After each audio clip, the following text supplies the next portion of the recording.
Herkese yeniden merhaba, ben Damla. Bugün sizlerle bir önceki videomda bahsettiğim gibi arka planımı nasıl yaptığımı paylaşıyorum. Uzun zamandır direkt düz duvarın önünde video çekiyordum. Yani bir arka planım yoktu ve bu beni gerçekten çok rahatsız ediyordu. Daha sonra bir tane düğme şeklinde bir dekorasyon yapabilirim diye düşündüm ve kalan parça kumaşlarımı değerlendirerek düğme şekilleri verdim. Onu da böyle beğenen birkaç kişi yorum attı ama benim çok fazla içime sinmemişti. Yani böyle çok profesyonel görünmüyordu. Onun için tekrar değiştirmek istedim ve böyle duvarımı boyadım. Ben sonuçtan mutluyum. Umarım sizin de hoşunuza gitmiştir. Şimdi hiç daha fazla uzatmadan nasıl yaptığıma geçebiliriz. Eğer videom hoşunuza giderse beğen butonuna basmayı ve videoların devamını görmek isterseniz kanalıma abone olmayı unutmayın. Kendinize çok iyi bakın. Öncelikle duvarı ne şekilde boyamak istediğimize karar vermemiz gerekiyor. Daha sonra o şeklin bir kalıbını çıkaracağız. Ben altıgen yapmaya karar verdim çünkü gerçekten çok şirin görünüyor bence. Bir tane kartona düzgün altıgen çizdim ve kestim. Kartona yaptım çünkü böyle aşınmasını, yıpranmasını istemedim. Tekrar uğraşmak istemedim. Bunun için kartona yaptım. Size de öneririm. Daha sonra bir tane de kağıt banta ihtiyacımız var. Bu bantları maskeleme bandı olarak da bulabilirsiniz. Çok fazla sağlam olmayan böyle beyaz renkli bir bant zaten bulursunuz.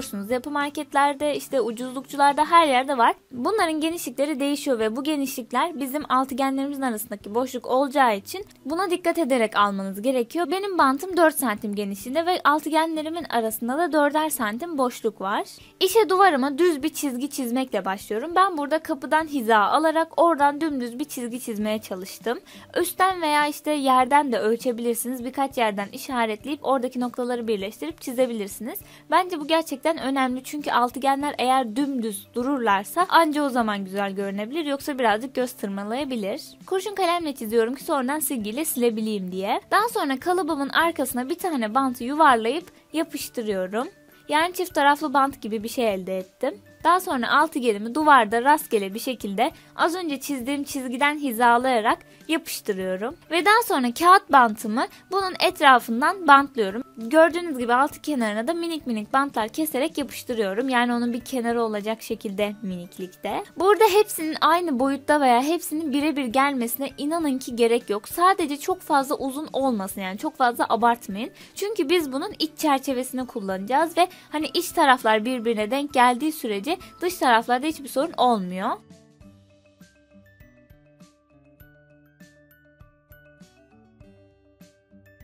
İkinci altıgenimi çizmek içinse kalıbımı oradan çıkarıyorum ve tekrar başka bir yere yapıştırıyorum. Daha sonra oradan devam ediyorum. Böyle birazcık zaten bal peteği görüntüsü olduğu için ilk başta sadece 6 tane kağıt bantı yapıyorum. Daha sonrakilerde işte 5'e düşüyor. Sonra onun bir yanına geçtiğiniz zaman 3'e düşüyor, 2'ye düşüyor. O tarz şeyler oluyor yani. Bunu zaten yaparsanız eğer çok rahatlıkla görürsünüz.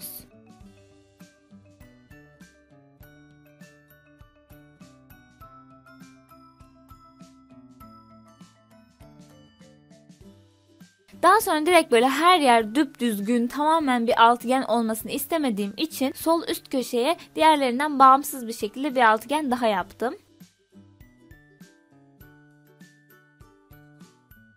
Hatta onun altına da bir tane direkt tek başına duran bir altıgen yaptım.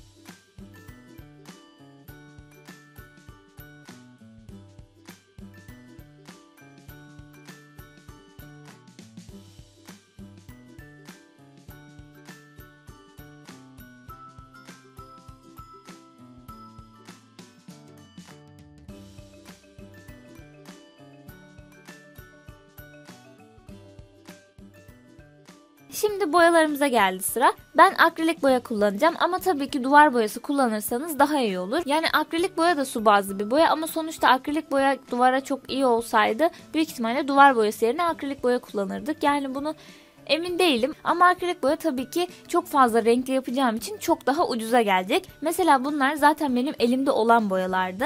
Benim kullandığım iki tür boya var zaten. Bir tanesi akrilik boya, bir tanesi de kumaş boyası. Kumaş boyalarını zaten nerede kullandığımı biliyorsunuz. Akrilik boyayı da geriye kalan her şeyde kullanıyorum. Çünkü her yüzeye tutunabiliyor ve gerçekten hani kuruması açısından, her şey açısından çok rahat bir boya.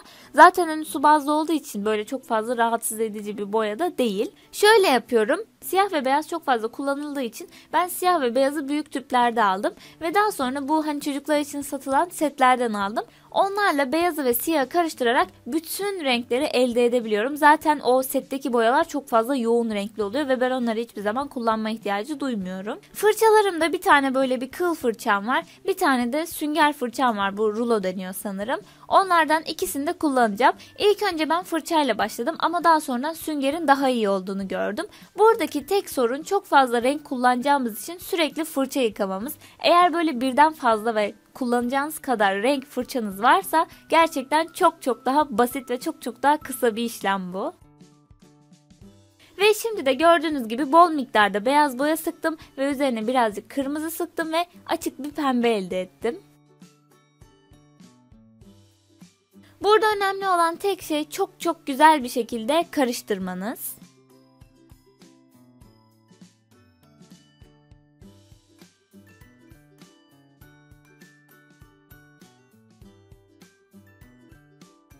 Boyamı hazırladıktan sonra fırçamı alıyorum ve direkt bir altıgenin içini boyuyorum. Burada tek dikkat ettiğim şey yatay bir şekilde boyamak. Yani öyle aşağı yukarı işte çapraz olsun falan o kadar çok karıştırmıyorum ki daha güzel dursun boya.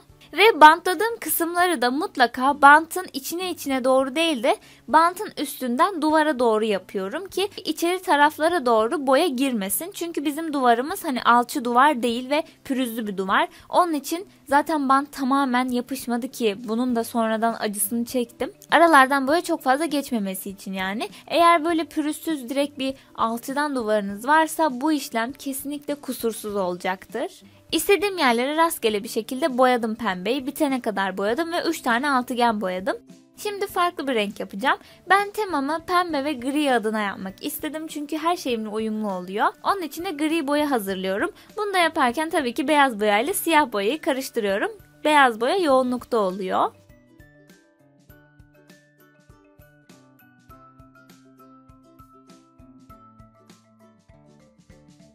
Ve daha sonra az önce yaptığım gibi boyamaya devam ediyorum.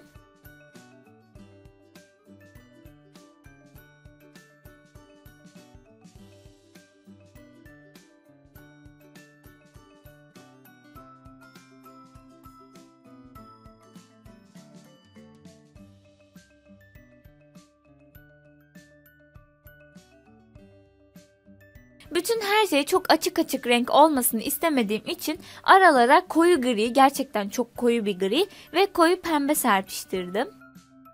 Gördüğünüz gibi şu anda rulo fırçayla boyuyorum ve gerçekten çok ince bir tabaka halinde boyuyor ve hani gerçekten çok pürüzsüz oluyor, yani çok hoşuma gitti bu benim. Bence mutlaka siz de böyle bir fırça edinmelisiniz eğer boya yapacaksanız. Ben bunu kırtasiyeden 3 lira gibi bir fiyata aldım bu arada, çok da uygun yani.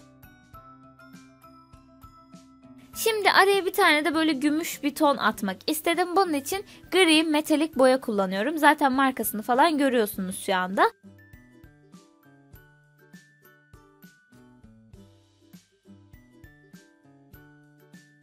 Ve onu rulama alıp aynı şekilde duvarı boyuyorum. Tek yaptığım şey zaten boya hazırlayıp bantların içini doldurmak.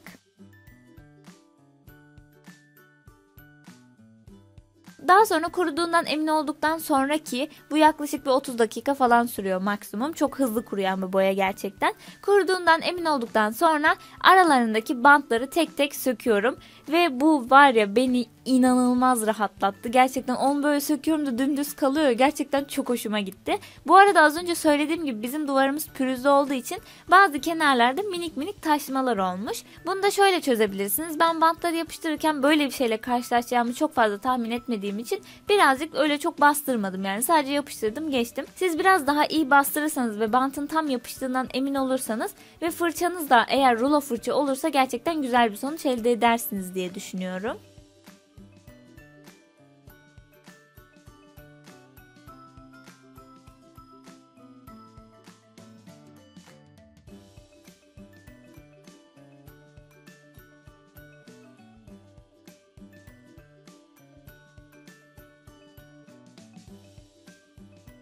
Şimdi altıgenlerimi birazcık süslemek istedim ve 2 tane minik raf yapacağım.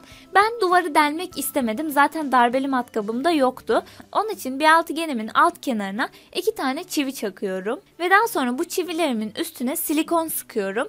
Ve onun üzerine de bu marangozdan kestirdiğim küçük, hani bu gardıropların arkasında olan bir parça var ya, sanırım ona duralit deniyor. Onun bir parçasından kestirdim ve onu yapıştırıyorum.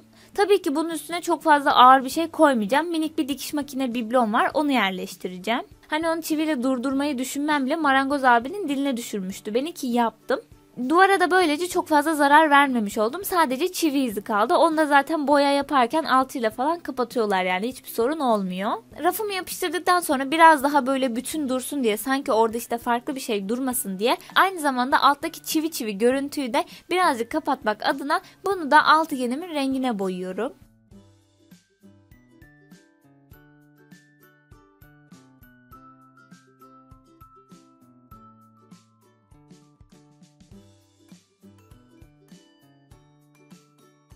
Daha sonra bir tane de böyle 3 boyutlu bir çerçeve yapmak istedim. Tabii ki yine böyle kendi boyutlarımda hazır bir çerçeve bulmam çok zor olacağı için kendim yapmaya karar verdim. Bunun için az önce söylediğim malzemeden 3 santim genişliğinde ve altıgenimin kenarları uzunluğunda 6 tane parça kestirdim. Ve onları silikon tabancası kullanarak uçlarını birbirlerine sabitliyorum. Açılarının düzgün olabilmesi için az önce kullandığım kalıptan yardım alıyorum ve onun kenarına koyarak yapıyorum.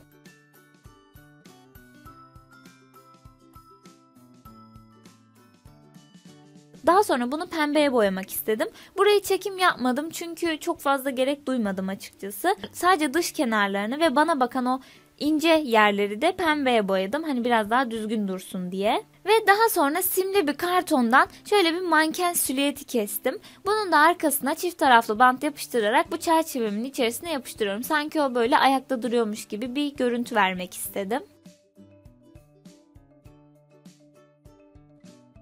Ve aynı kartondan böyle süslü püslü bir D harfi de kestim. Onu da aynı şekilde çift taraflı bantla başka bir altıgenimin içine yapıştırıyorum.